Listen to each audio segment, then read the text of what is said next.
Hey family, how you guys doing? So this is just a quick live. I don't even have all my equipment up here, so if this live is a little fuzzy, forgive me. Because my camera and everything is downstairs, and I didn't feel like going to get it, but I did feel like I needed to go live just to talk to you guys for a few minutes. So today we're going to be talking about some things, and this is Domestic Violence Awareness Month. And this is something I go hard for all the time. I'm always talking about it. And I know it is a very touchy subject, and a lot of people don't like to talk about it. And I do understand why. But it's important that we do talk about it because there are so many people that are going through it that are living in silence. And until we bring it out and ask the right questions and talk to people and really care about people, we'll never know what people are really going through and how they are really hurting, right? And so I want to be one of those people that help people become more confident. And in order for you to become more confident, you have to face the fears of what's making you feel uncomfortable, what's overwhelming you, what's stressing you, and those different things. And sometimes it does have to do with domestic violence, and it may not have to do with domestic violence. It may just be some things that you're going through in life, right? So either way, I am here to help you feel more confident. So today my topic is how to become more confident. Very straight to the point, very great topic, right? And so we're just going to talk about a couple of things, right, that I know that me personally that stops me in my tracks from doing certain things. One of the things I think to how to become more confident is to stop overthinking. So let me just introduce myself and back up a little bit. Okay, so for those of you who do not know me, my name is Cherise Richardson McGriff. I am the founder of CAJD Apparel and More LLC. I'm also an author, a speaker, and I am a mindset reset coach.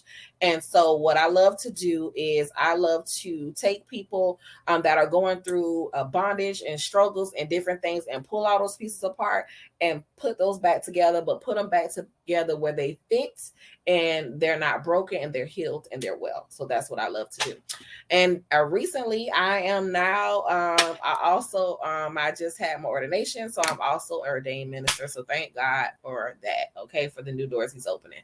Okay, so like I said, so let's go back to the thing that I was talking about. The first thing that I was talking about is what stops us from being more confident is overthinking, right?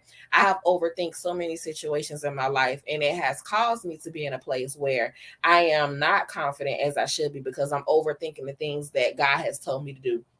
I'm overthinking what it looks like. I'm overthinking what if I can't do it? What if I do it wrong? And all these different things. And what happens is I talk myself out of the very thing that I am supposed to be doing, right? So the first thing I will tell you is to stop overthinking, stop overcomplicating the things that you have been called to do, right? And I know my banner is kind of big and it's kind of taken away from me. And the reason why it's probably doing that is because of the fact that I don't have my camera set up. If I had my camera set up, I would probably be a little bit smaller, but hey, we're going to just roll with it, right? Because this is a random live, but I just wanted to do it.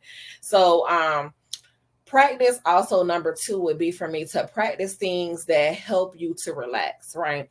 You become more confident when you learn how to relax in the things that God has called you to do, and just learn how to relax, period, right? Not, and just sometimes God is just calling you to rest and you don't even want to, right? He's just calling you just to rest. And we have to learn how to rest in the things that He's calling us to, right?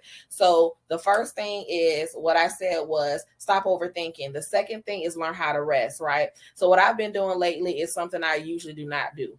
I've been watching like a movie every, I wouldn't say every night, but maybe like, twice a week, something I wouldn't do just to calm my nerves, just to relax me, because I'm always on the go. I'm always doing something and I don't take enough time out just to chill. And so I was like, you know what? Let me just watch a couple of movies and relax. That has tremendously helped me to relax and chill out and just take my mind off of just always, just running and takes my mind off of overthinking, right?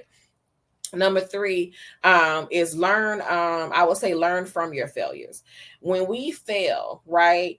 When we fail, we learn something each time we fail. So the failure is not the issue, it's how we take it.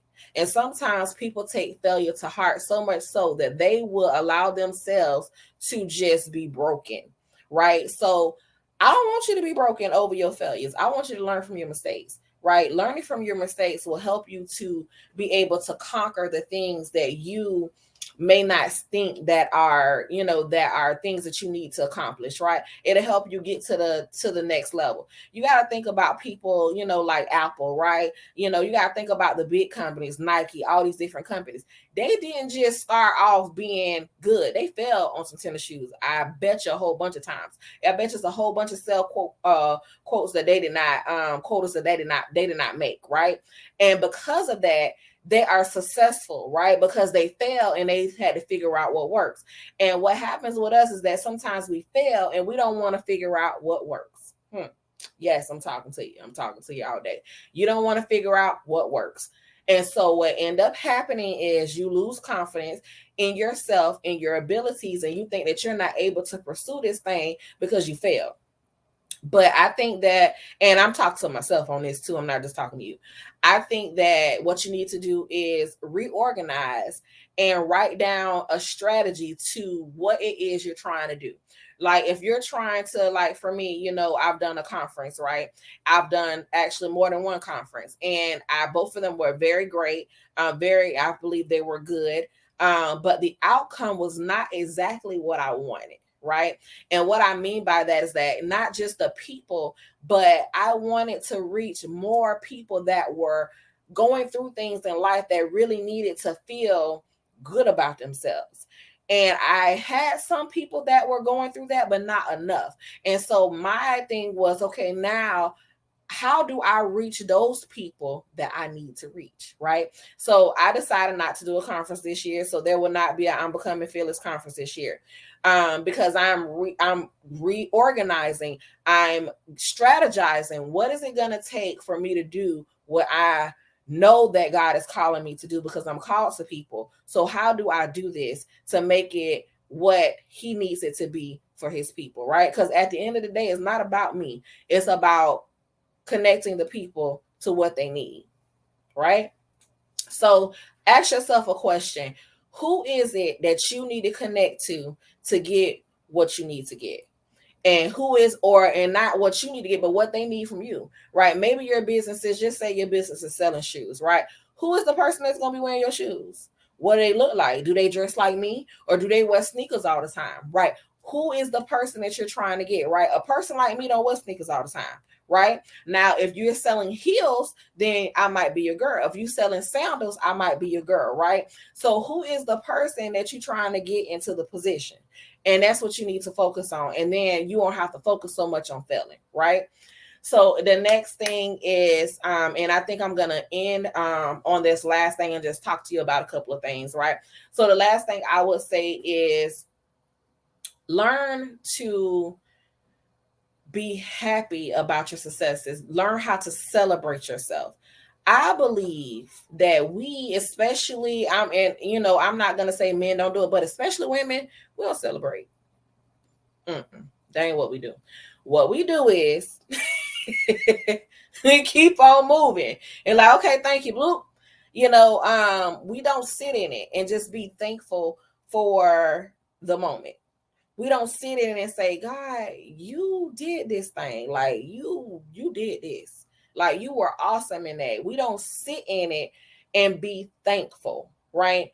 Prime example, when I wrote my book, I have a book called Fearless Warrior and a workbook, right? When I wrote the book first, and then I wrote the workbook like a couple of months later. So when I wrote the book and it came, I paid an editor and everything, and I got it edited. And then there was a mistake still in the book. And I was frustrated. I was so frustrated about that one little mistake. And I was like, how could she miss that? Like, I could see it, right? And I paid her to do it. So I was even mad that I paid her to do something that, now I see an error that, I feel like everybody else gonna see. And God was like, you ain't perfect. And there are so many errors in books of professional people that have wrote several books. There are so many mistakes in educational books. He's like, and you ain't no exception. Why you over here trying to be perfect? You ain't. right? And so I let that moment slip of celebrating myself because I was so frustrated that it was not what I wanted it to be. And I did not celebrate it. I didn't celebrate it at all. And now when I look at it, I'm like, why? Why did you not celebrate what was a blessing, right? And so I just want to let you know that you have to celebrate the small things. You have to learn how to celebrate those things that nobody else will celebrate for you. And if you got to celebrate by yourself, then you're going to have to do that too, right? You have to learn how to love you and celebrate your wins, right? So all of this is all how you become confident. And I'll continue this series. I've got more things to tell you about becoming confident, right? So like we're going to just talk about these things. We're going to go through these things and we're going to just chat a little bit. And also another thing that I will tell you that is I'm going to keep reiterating the whole time I talk to you about how to become confident is write down how you feel in that very moment. Right. I've written letters to God telling him how I felt in a certain moment. Not saying that it changed anything, but I felt and I mean, and what I mean not change, God doesn't change his mind about what he said, but it made me feel better about how I felt about the situation. Right. So sometimes writing those things down will help you to be able to say, you know what, maybe I overreacted a little bit. Maybe I shouldn't have said what I thought out, what came out my mouth. Maybe I shouldn't even be mad. Maybe I shouldn't be upset. It just helps you to realize that you ain't perfect and it's okay, right? So I want you to do those things for me that we just talked about. Stop being so hard on yourself. Love yourself for who you are and love the things that you have been created to do. And the next time when I come on here, I think I'll be a little bit smaller and then my bar will be up here, right? And then I won't have to kind of duck a little bit so you can see my whole face. But I felt like I needed to do this. And I was like, I don't feel like going downstairs, Jesus, to go get the microphone and the computer and the microphone and the camera. I just don't feel like it. And so I was like, well, I'm just going to do it, And sometimes that's what you got to do. You just got to do it when it's time to do it, if you wait, sometimes you forget what you're supposed to say. So, and I thought I was gonna need notes, didn't need those, right? Because when it's a word, and it's gonna penetrate who it's gonna penetrate, right? So stop being so hard on yourself and check on your friends for real. Okay, check on them, how they doing, what's going on. I think that's another thing that we are very bad at, right? We are bad at checking on people. We are so bad. And it's not about minding your business at this point. It's just about being a good friend, right?